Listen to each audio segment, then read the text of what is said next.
28장 10절부터 22절까지의 말씀입니다.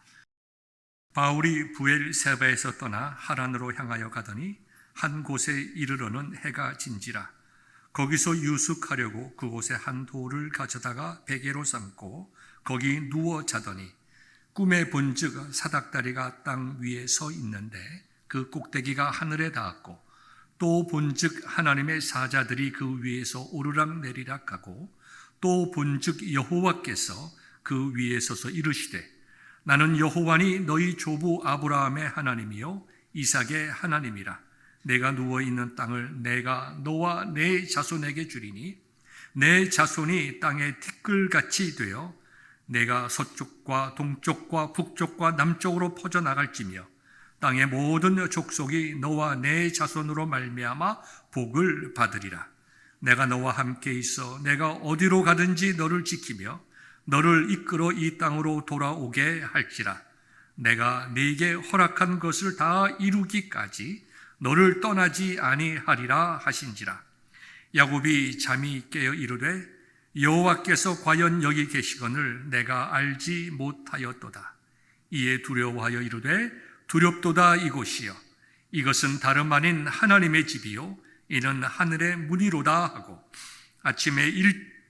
야곱이 아침에 일찍이 일어나 베개로 삼았던 돌을 가져다가 기둥으로 세우고 그 위에 기름을 붓고 그곳 이름을 베델이라 하였더라. 이 성의 옛 이름은 루스더라. 야곱이 소원하여 이르되 하나님이 나와 함께 계셔서 내가 가는 이 길에서 나를 지키시고 먹을 떡과 입을 옷을 주시어 내가 평안히 아버지 집으로 돌아가게 하시오면 여호와께서 나의 하나님이 되실 것이요 내가 기둥으로 세운 이 돌이 하나님의 집이 될 것이요 하나님께서 내게 주신 모든 것에서 10분의 1을 내가 반드시 하나님께 드리겠나이다 하였더라. 하나님의 말씀입니다. 아멘. 날씨가 매우 덥습니다. 아주 습하고요. 지치기 쉬운 여름입니다. 많은 분들이 얼마나 물가가 많이 올랐는지 시장 보기가 겁이 난다고 할 정도입니다. 또 비즈니스 하시는 분들도 여러 가지 어려움을 이야기하곤 합니다. 우리가 다 이렇게 지치기 쉽고 또 힘들어하는 이 여름, 불경기, 어려운 시간들을 저희들이 지나가고 있지만 하나님은 항상 우리와 함께 하시고 저와 여러분들을 복된 길로 인도하신다는 약속의 말씀을 우리가 다시 한번 확인하고 믿고 찬송하며 믿음의 길 갈 수 있는 저와 여러분들 될 수 있기를 주님의 이름으로 축원합니다. 이 세상에 좋은 일들이라고 하는 것은 쉽게 찾아오지 않습니다. 갑자기 귀한 것이 오는 것이 아니라 우리가 귀한 것을 얻으려면 그만큼 인생에 담금질이 필요합니다. 신앙에 있어서도 영적인 것에 있어서도 큰 은혜를 받기 위해서는 우리 인생의 고난과 담금질이 필요하다는 것입니다. 우리의 성공이나 행복, 큰 은혜와 하나님의 인도하심이라고 하는 것은 힘이 들어도 상황이 어려워도 그것을 잘 버티고 준비하는 자들에게 찾아온다고 하는 것을 우리의 인생의 경험을 통해서 알고 있습니다. 나무를 이렇게 전문적으로 취급하는 분들은 이런 얘기를 합니다. 좋은 나무가 잘 자라기 위해서는 이 싹을 키우는 시간이 있다. 이 싹이라고 하는 것은 단순히 이제 발화가 되는 것만 얘기하는 것이 아니라 뿌리를 내리는 시간이죠. 한 5년 정도 큰 나무일수록 오랜 시간 동안 뿌리를 내리기 위해서 많은 시간이 걸린다는 거예요. 그리고 뿌리는 내리는 한 5년 정도의 시간이 지난 다음에야 건실하고 튼튼한 나무가 세워진다고 하는 이야기를 제가 읽은 적이 있습니다. 우리의 신앙도 마찬가지입니다. 우리의 신앙이 건실하게 자라기 위해서는 우리의 신앙이 뿌리를 잘 내려야 돼요. 어디에 뿌리를 내려야 될까요? 하나님의 말씀에 뿌리를 내리고 하나님의 은혜에 뿌리를 내리고 하나님의 영광이 무엇인가를 찾는 그 은혜로운 것을, 귀한 영적인 것을 소망하는 마음의 자세를 준비하는 데에 우리가 신앙에 노력을 하여야 할 것입니다. 오늘 본문의 배경도 우리로 하여금 이와 같은 것을 깨닫게 하시는 하나님의 은혜의 말씀이 기록되어 있습니다. 오늘 본문의 내용은 이삭의 가정을 배경으로 하고 있습니다. 우리가 항상 아브라함의 하나님, 이삭의 하나님, 야곱의 하나님을 이야기하고 있기 때문에 아마도 이삭의 가정이 매우 은혜롭고 복되고 신실한 가정이었을 것이다 라고 생각하기 쉽습니다. 그런데 오늘 본문의 내용을 좀 자세히 살펴보면 이삭의 가족이라고 하는 그 가족은 정말 총체적인 영적인 불감증에 걸려있는 가정이었습니다. 이삭의 아버지는 누구입니까? 아브라함입니다. 야곱의 할아버지가 바로 아브라함입니다. 놀라운 신앙의 조상을 가지고 있었음에도, 그리고 그 조상이 먼 조상이 아니라 바로 아버지요 할아버지가 되는 바로 그 당대라고 할 수 있음에도 불구하고 이 이삭의 가족이라고 하는 가족은 특별히 영적으로 파산한 가정이라고 할 수도 있겠습니다. 하나님께서는 창세기 25장의 말씀을 통해서 이삭의 아내 리브가가 아이를 가졌을 때에, 이 쌍둥이를 가졌을 때에 두 민족이 태어날 것을 말씀하시고, 하나님께서는 이 둘째 되는 야곱을 통하여 아브라함의 하나님, 이삭의 하나님, 야곱의 하나님이 될 것을 이미 말씀해 주셨습니다. 언약의 자손은 야곱이라고 하는 것을 이미 복중에 있을 때에 리브가에게 분명히 말씀을 해 주었습니다. 그것을 모를 이가 없는 이삭과 리브가임에도 불구하고 다 인간적인 생각과 방법에 치우쳐서 하나님의 뜻을 애써 외면하는 영적인 파산에 이르게 되었다는 것입니다. 여러분이 잘 아는 대로 이삭이 나이가 많았습니다. 이제 죽을 날이 가까이 오면서 자기의 아들에게 축복을 해 주기를 원했습니다. 분명히 하나님께서는 둘째인 야곱이 영적인 복을 이어갈 것을 알고 있었음에도 불구하고 아버지가 큰아들을 편애했습니다. 어머니는 또 둘째인 야곱을 더 사랑을 했습니다. 그래서 하나님의 뜻과 상관없이 이삭은 야곱에게 축복하지 아니하고 에서에게 축복하기를 원했습니다. 리브가는 그것을 막기 위해서 남편과 자기의 큰 아들인 에서를 속입니다. 그래야 이삭으로 하여금 그 일에 동조하게 만듭니다. 에서는 자기 것이 아닌 것을 알면서도 자기 것으로 생각을 하고 모르는 척하고 아버지로부터 축복의 기도를 받기 위하여 애를 씁니다. 야곱은 장자의 명분을 팥죽 한 그릇에 샀다고 하나 어머니와 공모하여 아버지를 속였습니다. 여러분, 거짓으로 무엇을 얻은 것은 법적인 효력이 없습니다. 그래서 야곱이 아버지로부터 축복의 기도를, 복된 기도를 받았다고 해서 그 복이 그에게 임한 것은 결코 아닙니다. 이미 복의 기도를 받기 이전에 하나님께서 약속하셨고 하나님께서는 그 신실하게도 그 약속을 이어가셨을 뿐입니다. 야곱의 마음에, 리브가의 마음에 꼭 아버지가 자기의 머리에 손을 얹고 축복의 기도를 해 주어야 복을 받는다고 생각하는 것 자체가 신앙적인 자세가 아닙니다. 속여서 얻는 것은 아무런 의미가 없습니다. 그렇기 때문에 그들이 하나님 앞에서 죄악되고 잘못된 영적인 범죄함을 그들의 삶을 통하여 공의로운 하나님으로부터 다 받았습니다. 첫 번째, 에서는 자기 뜻대로 뜻을 이루지 못했습니다. 자기가 원했으나 자기 뜻을 이루지 못했습니다.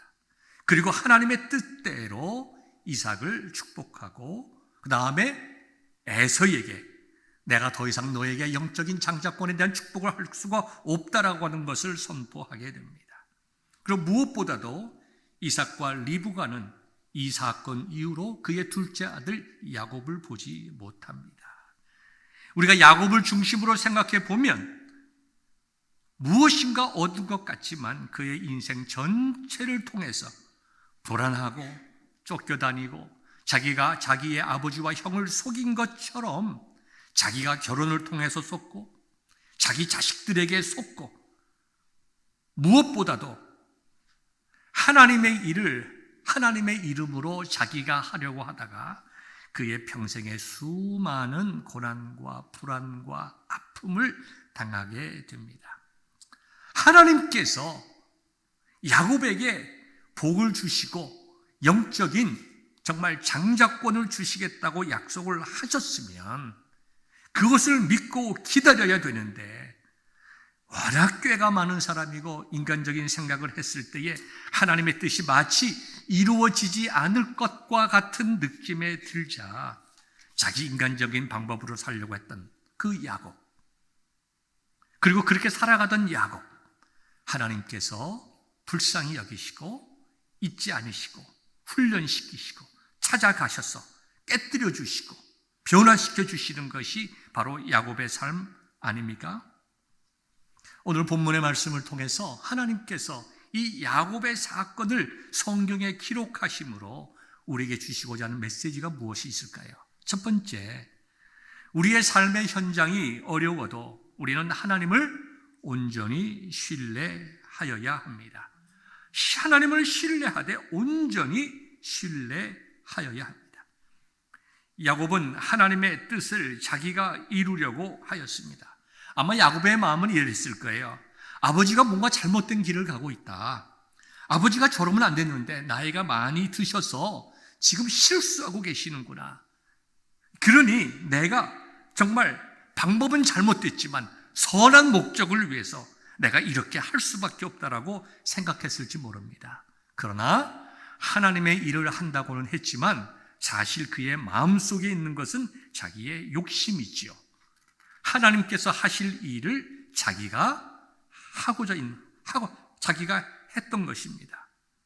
이와 같은 삶은 하나님 앞에서 바른 삶이 되지 못하고 하나님을 온전히 신뢰하지 못하면 우리의 신뢰라고 하는 것은, 우리의 예배라고, 우리의 신앙이라고 하는 것은 항상 하나님 아버지 앞에서 불완전한 믿음이요, 불완전한 신앙이요, 그리고 우리가 그렇기 때문에 좋은 것을 얻을 수가 없습니다. 사랑하는 성도 여러분, 우리가 살아가는 가운데 여러 가지 어렵고 힘든 일이 있지만 우리가 끝까지 그리고 온전히 하나님을 의지하는 성도가 될 수 있기를 주님의 이름으로 축원합니다. 여러분, 우리가 보십시오. 우리 인생 중에는 누구나 어려움이 있습니다. 누구나 인생에 위기가 있어요. 우리 인생에 외로움이 있고 눈물이 있고 아픔이 있습니다. 때로는 절망이 있습니다. 무언가 내가 망할 것 같다는 두려움이 우리를 지배할 때가 많이 있습니다. 하나님께서 나를 버리셨나? 우리 가족을 버리셨나? 내 자녀들을 하나님께서 기억하지 못하시고 내 자녀들에 대한 은혜를 베풀지 아니하시는가? 우리의 마음속에 불안할 때가 얼마나 많이 있는지 모릅니다. 그러나 우리가 진정으로 하나님을 믿는 성도라고 하면, 또 하나님께 대한 소망을 가진 자라고 하면 우리가 기억해야 될 것이 무엇이냐 하면 그리스도인에게는 결코 실패가 없다는 것입니다. 실패하는 것처럼 보여도, 망하는 것처럼 보여도 바로 그때에 하나님께서 우리에게 주시는 은혜가 있는 때요, 어려운 것 같지만 하나님의 인도하심이 우리에게 있기 때문에 그리스도 안에서는 성도가 결코 실패하지 않는다는 것을 꼭 기억할 수 있기를 바랍니다. 그뿐만 아니라 그 어려움 속에는 하나님께서 우리에게 주시는 특별한 은혜가 있습니다. 고통에는 뜻이 있다는 것입니다. 그것을 통하여 우리를 만들어 가십니다. 야곱이 아버지를 속이고 형을 속이면서 그 복받기를 사모했어요. 하나님께서 그 야곱의 마음을 모르시는 것 아닙니다. 그러나 하나님께서 기다리시면서 야곱에게 원하셨던 것은 너의 생각에 하나님께서 실패하는 것처럼 보여도, 너의 생각에 하나님께서 약속을 지키지 아니하시는 것처럼 느껴져도 너는 잠잠히 신실하신 하나님을 기다리라. 하나님께서 원하시는 것은 바로 그것이에요. 고난을 통해서, 어려움을 통해서 하나님께서는 야곱에게 오늘을 살아가는 우리들이 하나님만을 온전히 기다리며 섬기기를 간절히 원하고 계세요. 그렇기 때문에 우리는 실패하지 않는 인생을 살아가기 위해서 하나님을 신뢰하되 온전히 신뢰하기를 위해서 애써야 됩니다. 우리가 지난 시간에 말씀을 나누었죠. 예수님의 제자들도 구원을 받았습니다. 정말 파도 속에서 갈릴리 바다에서 다 빠져 죽는 줄 알았으나 예수님께서 그들에게 다가오셔서 그들을 구원해 주셨어요. 그러나 그들이 환경만 바라보고 소망을 끝까지 주님께 두지 못하자 예수님께서 구원해 주시는 그 순간까지 그들이 겪은 건 뭐예요? 불안과 고통과 번민과 좌절이었어요. 그러나 다윗은 어땠습니까? 시편 23편에 기록되어 있는 것처럼 그의 현장에 어려움이 분명히 있었지만 그의 현실은 바뀌지 않았지만 하나님께서 나의 소망 되시며 나를 구원해 주실 것을 믿고 오늘의 고난에 사로잡히지 아니하고 내일의 승리를 바라보며 찬송하며 믿음의 길을 걸어갔던 거예요. 동일한 기간에 어려움이 있었지만 예수님의 제자들은 그 모든 기간들을 구원까지 이르는 그 기간들을 고통 속에 지냈지만 다윗은 그 구원이 그의 삶에 이루어지는 그때까지 믿음 속에서 찬송하며 살아갔던 것입니다. 여러분들은 어떤 삶을 살길 원하세요? 정말 우리가 하나님을 바로 믿는다고 하면 우리가 신실하게 하나님을 믿음으로 우리의 상황에 얽매이지 아니하고 여러 가지 어려움 속에서 아이고 죽겠다 하는 것이 아니라 하나님은 나의 목자 되신다. 하나님은 나를 구원해 주신다. 신실하신 하나님께서 나의 모든 것을 아시고 선한 길로 인도하여 주신다. 내가 그것을 믿음으로 이 어려움 속에서 오늘 찬송하며 살아가리라. 이와 같은 결단이 저와 여러분들에게 있기를 주의 이름으로 축원합니다. 두 번째는요, 하나님께서 우리의 형편을 아신다는 거예요. 우리의 형편을 아신다. 제자들이 물속에 빠져 죽을 수밖에 없는 풍랑 속에 있었을 때에 우리 주님께서는 아셨습니다. 다윗이 억울한 고난 속에 있었지만 정말 부끄러운 정말 그 순간에 있었지만 자식이 자기를 반란을 일으키고 자기의 첩들을 정말 유린할 때에 그 얼마나 부끄러웠겠어요. 그 모든 것을 하나님께서 아심을 믿음으로 고백했던 것입니다. 다윗의 위대한 점이 거기 나와 있는 것이죠. 우리의 형편을 아시는 그 하나님께서는 우리와 함께하고 계시다는 것을 기억해야 됩니다. 이제 삶의 현장 속으로 들어가 봅시다. 야곱이 이제 자기의 삼촌의 집으로 이제 떠나게 됩니다. 하란으로 떠나게 됩니다. 이 하란이라고 하는 것은 자기 어머니의 친정집입니다. 브엘세바에서 떠나 하란으로 가게 되는데요. 그 거리가 약 한 850km에서 한 900km 됩니다. 정확한 그 당시에 길이 어떻게 됐는지 정확하게 알 수가 없죠. 여러분 900km라고 하면 어느 정도 길이냐면 서울에서 부산에 갔다 오는 길 아닙니까? 서울에서 부산까지 한 얼마쯤 됩니까? 한 400여 킬로 되겠죠? 요즘이야 한국에서 서울 부산 갔다 오는 거야 차로 그날 갔다가 그날 올 수 있겠지만 옛날에 그 거리라고 하는 것은 굉장히 먼 거리입니다. 사람들이 많이 살아가는 것도 아니고 우리가 쉴 수 있는 곳이 항상 있는 것도 아니고 우리가 배고플 때 음식을 사 먹을 수 있는 그런 곳에 있는 것도 아닙니다. 정말 가다가 어떤 일을 당할지 모를 그 길을 향하여 걸어갔습니다. 자기의 아버지가 자기의 어머니를 만나기 위해서 나이 많아 늙은 종을 보낼 때에는 소망을 가지고 그 길을 늙은 종이 갔겠지만 자기의 지금 야곱의 마음속에는 언제 형이 자기를 쫓아올지도 모르는 불안한 상황, 무엇인가 내가 아버지로부터 축복의 기도를 받으면 모든 일이 잘 될 줄 알았는데 자기 눈앞의 현실을 보면 불안과 절망과 좌절이, 부모님을 떠난 생활입니다. 배고픈 생활이고 힘든 생활을 지금 가고 있는 것입니다. 하루는 길을 가다가 해가 져서 그가 이제 들판에서 잠을 잡니다. 여기 지금 11절에 보니까 돌 하나를 가져다가 베개를 삼고 거기에 누워 잠을 잡니다. 근데 잠을 자는데 하나님께서 그에게 말씀하십니다. 여기 이제 꿈을 꿨다고 얘기를 하는데 하나님께서 그에게 말씀하신 것을 의미합니다. 꿈이라고 하는 것은 우리가 원한다고 그 꿈을 꾸는 것 아닙니다. 그리고 지금은 우리가 하나님의 말씀인 성경을 온전히 가지고 있지만 지금 이 창세기 이 시대는 모세 이전의 시대입니다. 그들에게 문서로 주어진 어떤 말씀이 기록되어져 있지 않았습니다.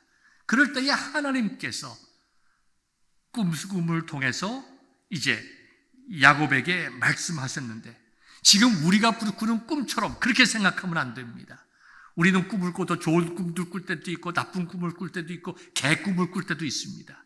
여기 지금 야곱이 꾼 꿈이라고 하는 것은 하나님께서 야곱에게 뿐만 아니라 오늘을 살아가는 이 시대에 그리스도인들에게 하나님의 백성에게 주시는 진리의 말씀인 거예요. 그 진리의 말씀을 지금 야곱에게 주시는 것입니다. 어떠한 말씀을 주셨냐 하면 먼저 야곱이 하나님을 꿈속에 바라보게 됩니다. 3번 표현되어 있습니다. 꿈의 본즉 첫 번째입니다. 사닥다리가 땅 위에서 있는데 그 꼭대기가 하늘에 닿았다. 사다리가 땅에서부터 하늘에 닿았다는 거예요. 그 하늘이라고 하는 것은 뭘 상징합니까? 하나님이 계신 그곳을 상징하는 거예요. 그 이제 원어적인 의미를 보면 계단이라는 의미입니다. 사다리라기보다는 계단이라고 하는 의미인데 사다리라고 우리가 이해하던 아니면 계단이라고 이해하던 이 땅과 하늘을 연결하는 것이죠. 연결하는 거예요. 다시 말해서 이 야곱으로 하여금 하나님께 나아갈 수 있는 길을 하나님께서 보여주셨다는 거예요. 어떤 말씀일까요? 우리 주 예수 그리스도의 은혜로 말미암아 하나님께서 나아갈 수 있는 길을 열어주셨다는 것이고 하나님께서 야곱을 구원하시겠다는, 즉 하나님을 소망하는 택하신 백성들을 구원하시겠다는 은혜의 표징으로서 이 사닥다리를 보여주셨습니다. 또 보았습니다. 두 번째 보았더니 하나님의 사자들이 그 위에서 오르락내리락하고, 하나님의 사자들이 정말 하나님이 계신 그곳에서 오르락내리락한다고 하는 것은 천사들이, 하나님의 종들이 하나님께 예배하며 경배하는 천국의 모습을 우리에게 보여주시는 것이죠. 또 본즉 그랬습니다. 여호와께서 그 위에 서서 계셨다. 그러니까 하나님을 본 거예요. 물론 하나님은 여기시기 때문에 우리가 볼 수 없지만 하나님께서 야곱으로 하여금 하나님의 계신 것을 깨달아 알게 하셨다는 거예요. 영적으로. 지금 저 하늘에 하나님이 계시는데 내가 저 하나님을 만나러 갈 수 있도록 내 앞에 하늘을 향한, 하나님을 향한 사다리가 좀 놓여 있구나. 그것을 깨닫게 하셨다는 거예요. 그런데요, 그 하나님께서 이 아브라함에게 말씀하십니다. 뭐라고 말씀하시는가 하면 나는 여호와니 너의 조부 아브라함의 하나님이요 이삭의 하나님이라. 네가 누워있는 이 땅을 내가 너와 내 자손에게 주리라. 아브라함의 하나님, 이삭의 하나님이 이제 아브라함의 하나님, 이삭의 하나님, 야곱의 하나님이 되는 이 사건이 여기에서 일어나게 된 것입니다. 그러면서 놀라운 축복을 해주시는데요. 첫 번째는 뭡니까? 내 자손이 이 땅을 누리는 복을 받게 될 것이다. 모든 자손들을, 모든 이 땅의 많은 사람들을 복되게 하는 그와 같은 자손들이 될 것이다. 모든 족속이 너와 네 자손으로 말미암아 복을 받으리라. 이게 얼마나 놀라운 얘기입니까? 이 야곱과 야곱 자손만 복 받는 것이 아니라 참된 복의 근원이 되는 것이죠. 하나님의 복이 이 야곱을 통하여, 야곱의 자손들을 통하여 세상에 퍼지게 되었다는 얘기. 두 번째는 뭡니까? 내가 너와 항상 함께 있을 것이다. 그리고 세 번째는 뭐죠? 너를 향한 나의 뜻이 이루어지기까지 내가 항상 너를 떠나지 않으리라. 여러분, 이 말씀을 조금 생각해 봅시다. 주신 복이 뭘까요? 지금 아브라함이 기대했던 복이 뭘까요? 형을 속이고 아버지를 속여가면서 그렇게 누리고자 했던 복이 무엇입니까? 결국 이 땅의 복이었잖아요. 그런데 하나님께서 수단과 방법을 가리지 않고 아버지를 속이기까지 하면서 무엇인가 쟁취했다고 기뻐하던 이 야곱, 그리고 그의 현실은 전혀 변하지 아니하고 고통과 절망과 좌절에 있던 그 야곱, 그 야곱에게 하나님께서 나타나셔서 내가 너에게 복을 줄 것이다 라고 말씀하시는데, 그 복이라고 하는 그 복의 내용이 자기가 생각했던 그 복과 전혀 다른 거예요. 전혀 의미가 다른 복입니다. 자기가 추구하고 원했던 그런 복이 아니라 한 번도 생각해 본 적이 없고 감히 생각할 수 없었던 놀라운 복을 그에게 주시는데, 어떤 복이에요? 내가 누워있는 이 모든 땅들을 너와 내 자손에게 주리라. 일반적인 복이죠. 땅에 복을 주신다고 하는 것은 너희 자손들이 이 땅에서 행복하게 살게 될 것이다.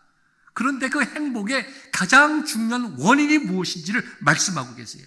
그게 무엇인가 하면 내가 너와 함께 할 것이다. 내가 너와 함께 할 것이다. 그리고 너의 자손들과 함께 할 것이다.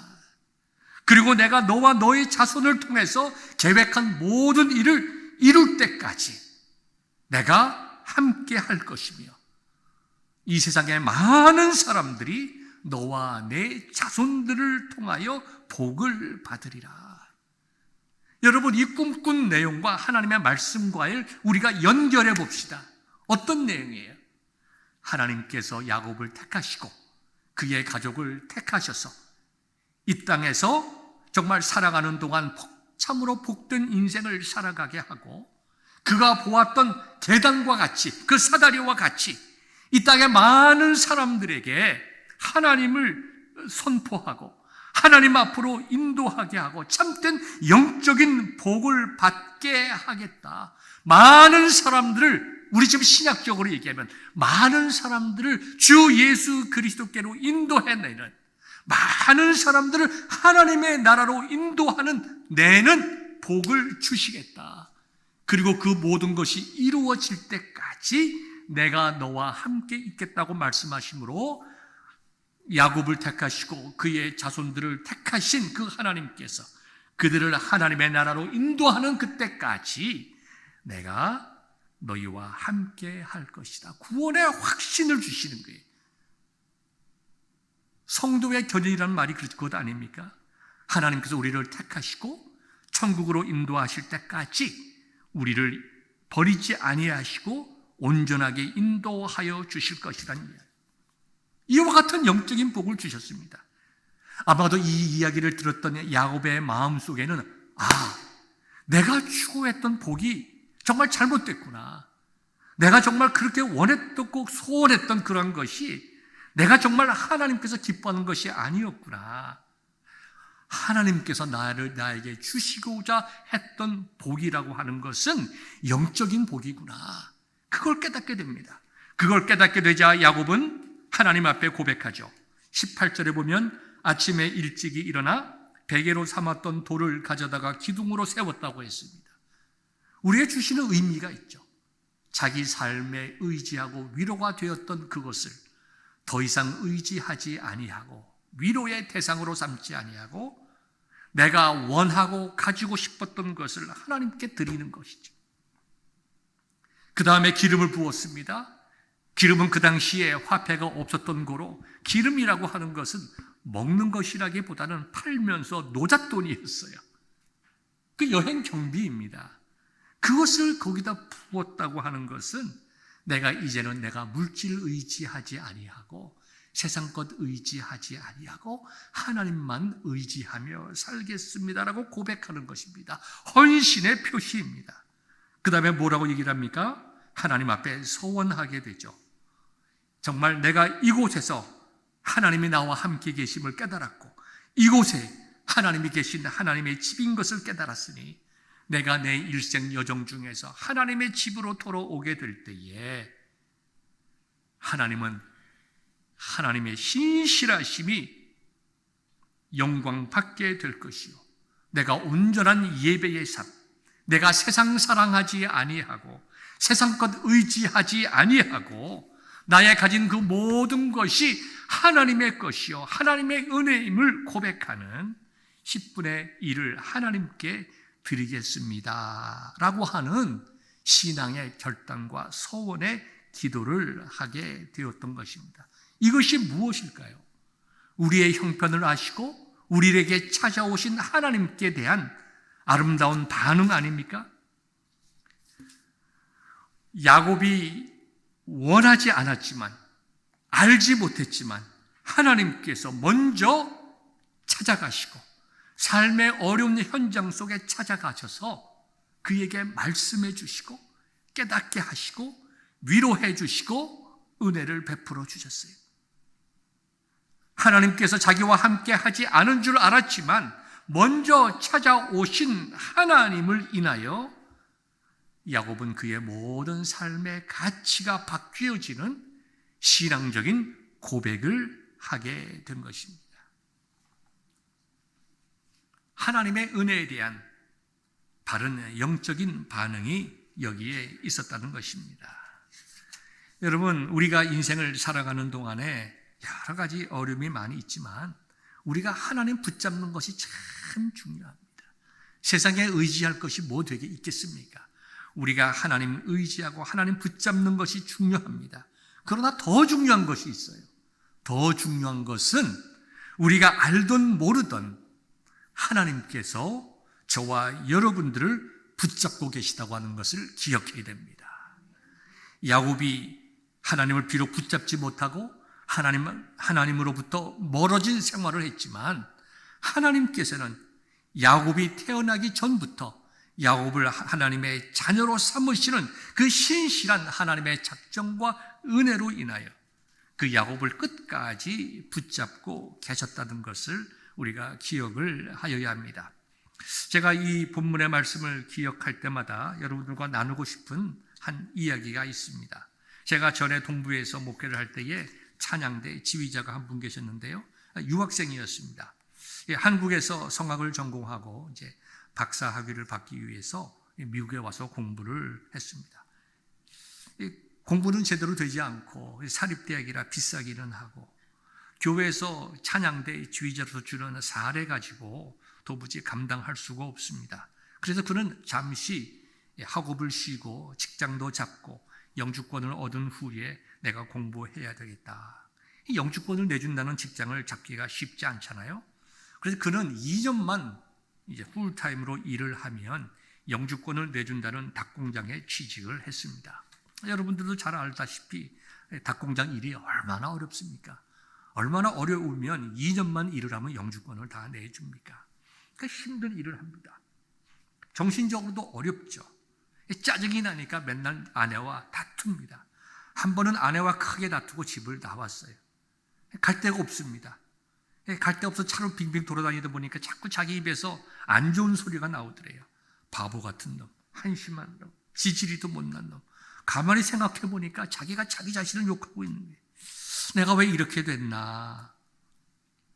다니다가 갈 데가 없으니까 교회에 들어왔습니다. 교회 파킹랏에 들어왔습니다. 교회 파킹랏에서 이게 서가 있는데 그날따라 드라마의 한 장면처럼 비까지 옵니다. 교회 파킹랏에 차를 세워놓고 그저 앉아있는데 갑자기 자기의 눈에서 눈물이 주르륵 흐르는 거예요. 회개의 눈물도 아니고 그냥 서러워서 힘들어서 자기가 너무 불쌍하고 안 돼서 눈물이 나더래요. 한참 울다 보니까 자기의 전공이 성악이라고 찬송가를 흥얼흥얼거리고 있더래요. 멀리 멀리 갔더니 처량하고 고나며 슬프고 또 외로워 정처 봅시다니니 예수 예수 내 주여 마음 아파올 때에 눈물 씻어 주시고 나를 위로하소서. 다니다 가실 때에 쓸쓸한 곳 만나도 홀로 있게 마시고 주여 보호하소서. 자기 입에서 찬송이 나오는데 왜 이렇게 자기가 부르는 찬송에 은혜가 스러운지 하나님 좀 살려주세요. 살려주세요. 통곡을 했다고 합니다. 그때 그 집사님은 정말 모태신앙이고 평생 교회 다녔고 찬양대의 지휘자였지만 그날 처음으로 은혜가 무엇인지 깨달았다는 거예요. 성경 공부를 통해서 배운 은혜가 아니라 설교 말씀을 통해서 은혜가 무엇인지 배운 것이 아니라 자기의 그 서럽고 안타깝고 좌절당하고 위로가 없는 그 속에 하나님께서 자기의 마음을 터치해 주시고 위로해 주시고 정말 내가 너와 함께하고 있다는 깨달음을 주시는 그 큰 은혜를 깨달았다는 거예요. 그래서 그는 정말 그 주님의 은혜를 깨달으면서 그렇게 그날 회개를 했다고 합니다. 그 집사님 말로는 밖에 내리는 비보다 자기가 더 많이 울었다는 거예요. 자기의 눈물이 더 많았다는 거예요. 회개가 되는데 모든 것들이 다 드러나고 찬양대 지휘자 사례 받으면 그날로 가서 술 마시던 일부터 시작을 해서 자기가 다 잊어 먹었던 그 모든 이야기들까지 자기의 마음속에 깨달아지면서 회개가 되더래요. 사랑하는 성도 여러분, 저와 여러분들에게도 이와 같은 회개가 필요합니다. 우리의 고난이라고 하는 것은, 우리 인생에 지치고 힘든 것이라고 하는 것은 다 우리에게 주시는 하나님의 은혜가 있어요.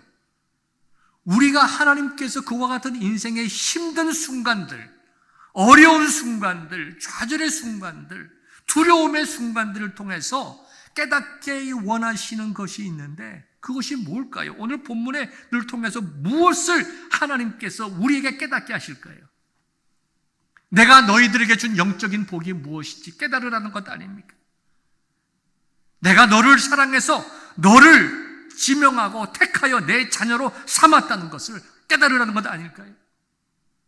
외로워하지 말고 두려워하지 말고 좌절하지 말아라. 내가 지금 너의 삶의 현장 속에 있는 것을 너희들이 깨달으라.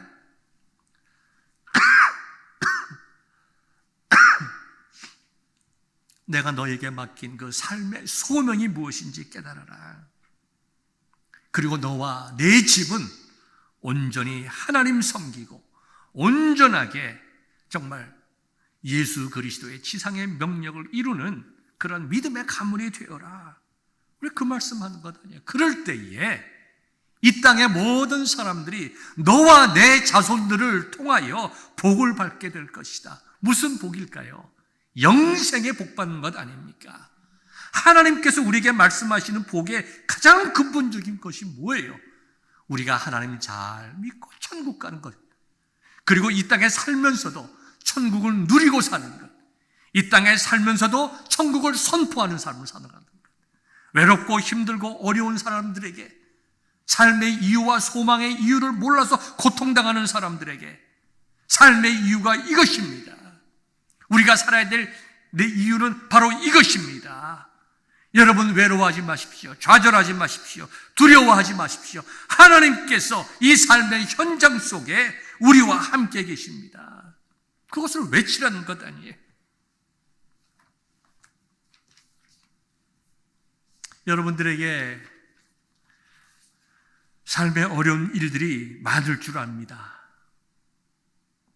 자녀들 문제로 고통당하는 부모들이 너무나 많이 있습니다. 관계의 문제로 고통당하는 일들이 너무나 많이 있고, 또한 우리의 연로하신 부모님들은 삶의 마지막 순간들을 걸어가시면서 많이 힘들어하고 계십니다. 저희 어머님도 마찬가지시고 저희 장모님도 마찬가지이십니다. 우리에게 고난이 있어요. 우리에게 힘든 아픔이 있습니다. 우리가 극복하지 못하는 문제들이 우리 속에 분명히 있지만 하나님께서 내 삶의 현장 속에 있음을 하나님께서는 알기 원하세요. 그리고 그 고난과 어려움을 통해서 우리가 변화되고 우리가 무엇이 참된 것이고 무엇이 복이며 우리가 무엇을 붙잡아야 할지를 깨달아 알게 하십니다. 그리고 오늘 본문의 말씀을 통하여 그렇게 될 때에 우리가 어떠한 삶을 살아갈 수 있을까를 우리에게 보여주고 있는데요. 야곱은 이렇게 하나님께서 자신과 함께 있음을 깨달은 후에 이미 말씀드린 대로 예배의 삶을 살지 않습니까? 그렇죠?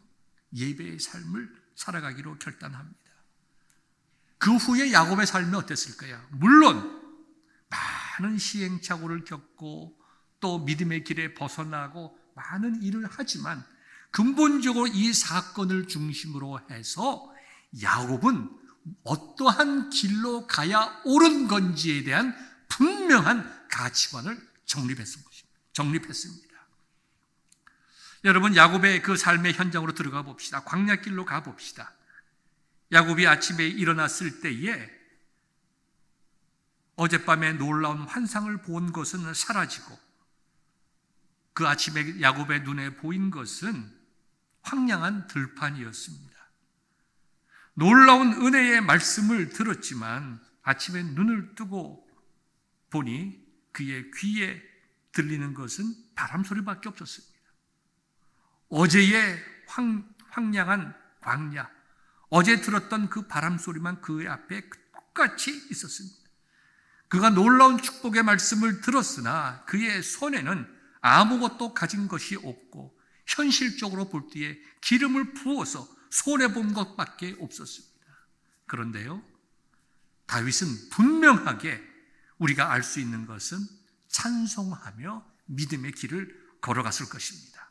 그의 손에는 아무것도 없었고 그의 귀에는 바람소리가 들리고 그의 앞에는 황량한 들판이 있었지만 하나님께서 나와 함께 하신다. 내가 어디로 가든지 어떤 환경 속에 있든지 하나님께서 나와 함께 하시고 나를 이 땅에 돌아오게 하실 것이고 나와 내 자손들을 통하여 복의 근원이 되게 하실 것이다.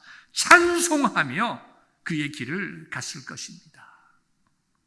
그 길을 통하여 하나님께서 다윗을 조금씩 변화시켜 가지 않습니까? 이 다윗의 말씀을 통해서 저와 여러분들이 동일한 은혜를 받기를 원합니다. 하나님은 어려운 삶의 현장 속에, 여러분의 삶의 현장 속에, 우리의 삶의 현장 속에 하나님께서는 계십니다. 우리의 여러 가지 어려움들을 아십니다. 그리고 우리에게 손을 내밀어 우리를 구원해 주시고 하나님의 귀한 약속의 말씀을 통하여 복 주시기를 소망하고 계십니다. 그 하나님께 우리의 손을 내밀고 그 하나님의 손을 붙잡고 일어나는 저와 여러분 되시기를 주님의 이름으로 축원합니다.